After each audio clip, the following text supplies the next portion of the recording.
नमस्कार, मी स्मिता आणि मी Sujata. S cooking चॅनलमध्ये आपल्या सगळ्यांचं खूप खूप स्वागत आहे. आज आपण बघतोय रताळ्याचे गुलाबजाम.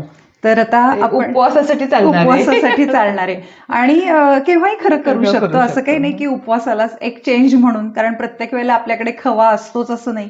काही वेळेला रताळी मिळून जातात आणि मग रताळ्याचा दुसरा काय उपयोग, तर अतिशय सुंदर गुलाबजाम होतात. तर आज आपण रताळ्याचे गुलाबजाम ही रेसिपी बघतोय. तर त्याच्यासाठी आपण असे थोडेसे जाडवाले रताळे घ्यायचे, म्हणजे गर खूप छान निघतो त्याला, कारण अगदी पातळ पण असतात, पण मग गर त्याला जास्त निघत नाहीये. त्यामुळं हे आपण स्वच्छ धुतलेत आणि साईडचे कट वगैरे करून घेतलेले आहेत. कधी कधी ते वरती थोडंसं असे डाग डाग वगैरे असतात, ते थोडं काढून सालण्याने घेतलं तरी चालेल, किंवा आपण उकडल्यानंतर काढणारच आहे. आणि असे स्वच्छ रताळं धुणं हे एक चॅलेंजच असतं. त्याला आहे. इतकी माती असते, त्यामुळं खरं तर रताळी करायच्या आधी, रताळ्याचा कुठलाही पदार्थ करायच्या आधी त्याला एक 2 ते 3 तास छान पाण्यात डीप करून ठेवायचं, म्हणजे ती माती त्याच्यावरची सगळी सैल होती आणि मग नंतर ती छान अशी अगदी निघते. चोळून चोळून धुवायची त्यांना. तर आता आपण सगळं असं करून ठेवलेलं आहे. आता आपण ते शिजवून घेऊया. त्यावरती कुकर ठेवलाय, कुकरमध्ये पाणी घातले आणि ही त्याची डिश पण खाली घातलेली आहे आणि पाणी असं डिश बुडेपर्यंत पाणी घातलेलं आहे भरपूर व्यवस्थित.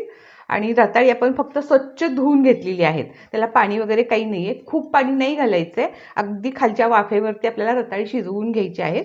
तर फक्त ओलसर जरी रताळी असतील ना तरीही चालू शकतं, फक्त ओलसर हवीत रताळी.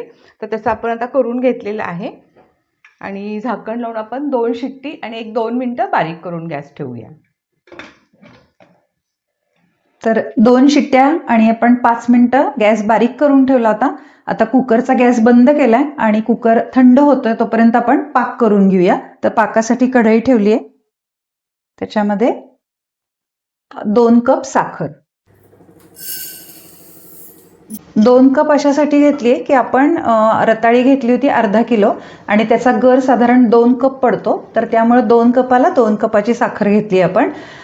साखरेचं प्रमाण तुमच्या आवडीप्रमाणे थोडंसं कमी केलं तरी चालेल. तुम्हाला जर इतकं गोड नको असेल तर 1.5 कप साखर घेतली तरी चालेल. आत्ता आपण इथं 2:2 असं प्रमाण घेतलंय. 2 कप साखर घेतले, त्याच्यामध्ये 1 कप पाणी घालतोय, कारण आपल्याला हा पातळसर हवा आहे पाक ह्याचा. आणि ह्याचा काय आपण खूप घट्ट असा पाक करणार नाहीये. अगदी आता हे बारीक गॅसवरती आपण सगळी साखर विरघळेपर्यंत बारीक गॅस ठेवूया. आपण 3-1 मिनिटं बारीक गॅसवरती साखर विरघळेपर्यंत गॅस बारीक ठेवलेला होता. आता एखादा मिनिट आपण गॅस बारीक गॅसवरती अजून एखादा मिनिट आपण पाक करतोय. तर पाक असा 1 तरी 2 तरी वगैरे करायचा नाहीये, फक्त हा पाक चिकट व्हायला पाहिजे. जे अजून हे जे टिपके पडतायत, अशी तार वगैरे त्याला काही येत नाहीये, कारण तार वगैरे झाली तर आतमध्ये गुलाबजामुनमध्ये पाक शिरला जात नाहीये, म्हणून आपण हा पातळ पाक करतोय. तसा हा पाक हा तयार झालेला आहे, साधारण 4 मिनिटांमध्येच होतोय. जास्त नाही ठेवायचा, किंवा आपण असं बघितल्यानंतर असं तार वगैरे अशी येत नाहीये, फक्त चिकट चिकट आपल्या बोटांना चिकट चिकट लागतंय. आता या स्टेजला थोडंसं आपण केशरच्या काड्या घालूया त्याच्यामध्ये आणि गॅस बंद करते मी. 1 चमचा वेलदोड्याची पूड,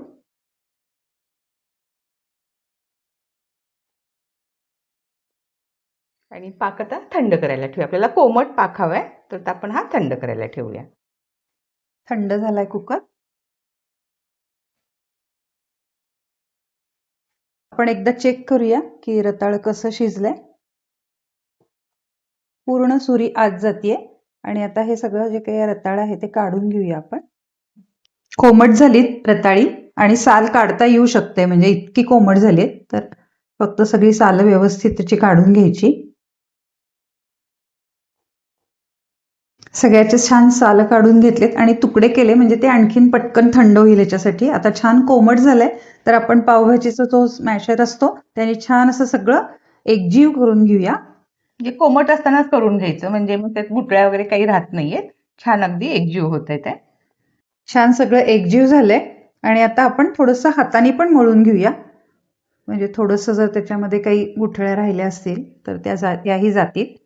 आणि आपण पाणी इथं अजिबात घातलं नव्हतं शिजवताना, त्यामुळं अजिबात पाणी पाणी वगैरे झालेलं नाहीये. जर तुम्ही पाण्यामध्ये डीप करून जर शिजवली रताळं तर मग खूप पाणी पाणी होतं आणि मिल्क पावडर खूप त्याच्यामध्ये बसली जाते आणि गुलाबजाम सुद्धा फुटला जातो. त्यामुळे अगदी कोरडे, फक्त धुवून डब्यात ठेवून आपण ते उकडून घेतलेत. म्हणजे अगदी तुम्ही बघू शकता की किती छान असं मऊसूत झालेलं आहे, त्याच्यामध्ये अजिबात गाठी पण राहिलेल्या नाहीयेत.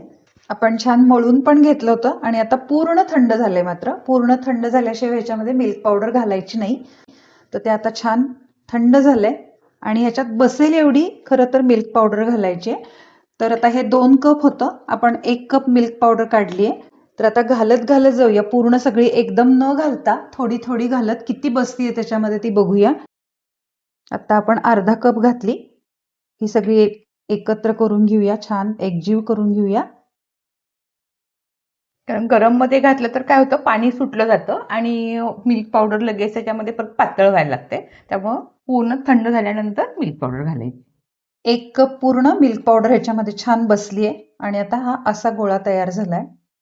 ह्याला थोडासा तुपाचा हात लावूया.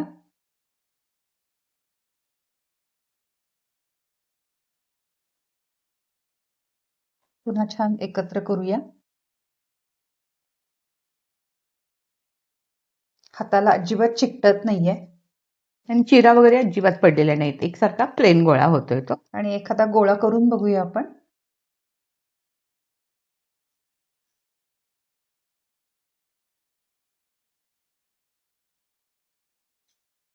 गोल करू शकता किंवा थोडेसे असे सुद्धा या आकाराचे पण करू शकता. तर छान अगदी मस्त असा वळला जातोय, कुठेही त्याला चिरा पडत नाहीये. तर आता छान झालंय, ह्याचा अर्थ आपली मिल्क पावडर जी आहे ती त्याच्यात योग्य प्रमाणात पडलेली आहे. तर आता या पद्धतीचे आपण सगळे गोळे करून घेऊया एकसारखे. हातात घेतल्यानंतर थोडंसं इथं मळायचं आणि जस्ट त्याला थोडासा असा शेप द्यायचा.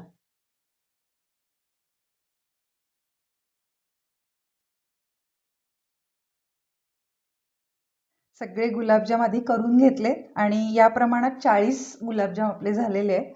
आणि इकडे बारीक गॅसवर आता तेल तापत ठेवलंय. तर आता हे गुलाबजाम मस्त आपण तळून घेऊया. आपण बारीक गॅसवरती तेल तापत ठेवलेलं, तापले का बघूया. अगदी छोटासा एक गोळा टाकून बघायचा. अगदी गॅस आपण बारीक ठेवलेला आहे, कारण लगेच ते वरून करपले जातात आणि आतून मग थोडंसं कच्चं राहतात. पण इथे आपले रताळी सगळी उकडलेलीच आहेत, म्हणजे ऑलरेडी ते सगळं शिजलेलं आहे. त्यामुळे फक्त वरून असं क्रंची झालं की झालं. अगदी आता तो तेल तापलेला आहे.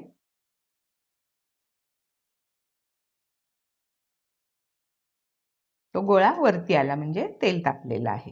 पहिल्या लॉटमध्ये आपण फक्त 2च टाकून बघूया. आणि सुरुवातीला त्याला लगेच हलवायला जायचं नाही, त्याला सेट होऊ द्यायचे आणि मग त्याला हलवायणार आहे.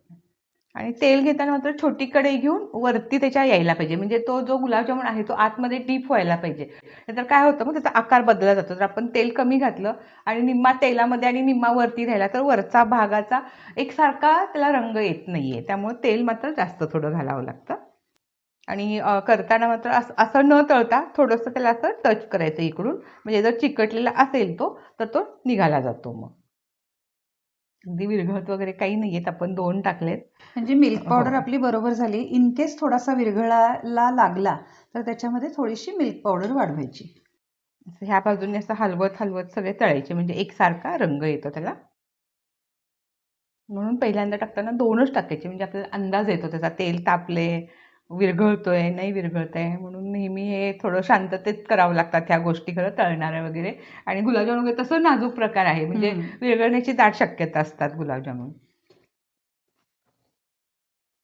मस्त रंग आला एकदम. अगदी छान मस्त रंग आलेला आहे. ह्या कलरवर आपण आता आता आपण जास्त टाकूया आणि टाकल्यानंतर थोडासा गॅस मोठा करायचा आणि एखादा 30 सेकंद वगैरे त्याला अजिबात हलवायचं नाहीये आणि नंतर हलवायचं, म्हणजे तो व्यवस्थित सेट होतो. तर ह्या बाजूने असं त्याला थोडंसं टच केलं की सगळे ते सुटतात. मग 1-2 मिनिटांमध्ये आपले मीडियम गॅसवरती मस्त असे गुलाबजाम तळून होत आहेत. फुटत वगैरे नाहीत, एकदम मी 5-6 वगैरे असे टाकलेत. सुंदरच कलर सुंदर आलाय अगदी एकदम. कलर. आपले सगळे गुलाबजाम तळून तयार आहेत. तेवढ्या प्रमाणामध्ये आपले 40 गुलाबजाम झालेले आहेत. इतके अगदी मस्त वरून अगदी कुरकुरीत दिसतायत ते, म्हणजे मोडून दाखवते मी. इतका मस्त सॉफ्ट अगदी छान आतमध्ये जाळी वगैरे सुटलेली आहे त्याला. कलर पण अगदी छान, आतमध्ये थोडासा गोल्डन सोनेरी कलर आलाय, वरून अगदी मस्त डार्क कलर आहे. तर आता आपला पाक सुद्धा थोडासा कोमट आहे. जर तुमचा कमी झालं त्याचं टेम्परेचर थोडंसं, तर थोडासा कोमट करायचं आणि मग टाकायचं, म्हणजे खूप गरम मध्ये नाही टाकायचे. आता आपण हे सगळे गुलाबजाम पाकामध्ये टाकून घेऊया. गॅस बंद आहे आपला, त्याच्यामध्ये सगळे गुलाबजाम आपण टाकूया. सगळे हे छान असं हलवून घेऊया. आणि हे गुलाबजाम मुरायला मात्र 4 तास लागतात, मिनिमम 4 तास. आणि 4 तासानंतर ते मस्त सगळा पाक जो आहे तो त्याच्यामध्ये आतमध्ये सगळा जातो आणि एकदम ज्युसी असा गुलाबजाम तयार होतो. छान पाक पण अगदी परफेक्ट झाले, म्हणजे जेवढे आपले बुडलेत व्यवस्थित अगदी बुडेल इतपत पाक तयार झालेला आहे. तर आता सगळे गुलाबजाम आपले पाकात टाकून झालेत आणि मस्त त्याला अशी तुकतुकी आली आहे एकदम. तर आता हे मुरायसाठी 4 तास लागतात. तर आता आपण 4 तास हे मुरत ठेवूया. तर आता 4 तास झालेत आपण पाकात घातले ते गुलाबजाम. तर बघूया की पाक कसा मुरलाय त्याच्यामध्ये. किती छान दिसतात बघ स्मिता, एकसारखे सगळे अगदी आपण तळले होते. कारण गॅस जर व्यवस्थित तुम्ही ठेवला तळताना तर सगळ्याचे रंग एकसारखे येतात आणि दिसताना स्वतः अगदी असं ज्युसी दिसतोय. इथं असं पाक अगदी मस्त आतपर्यंत गेलेला आहे, अजिबात विरघळले वगैरे काही नाहीयेत. तर आपण हा एक कट करून बघूया कितपत आतमध्ये त्याचा पाक गेलेला आहे.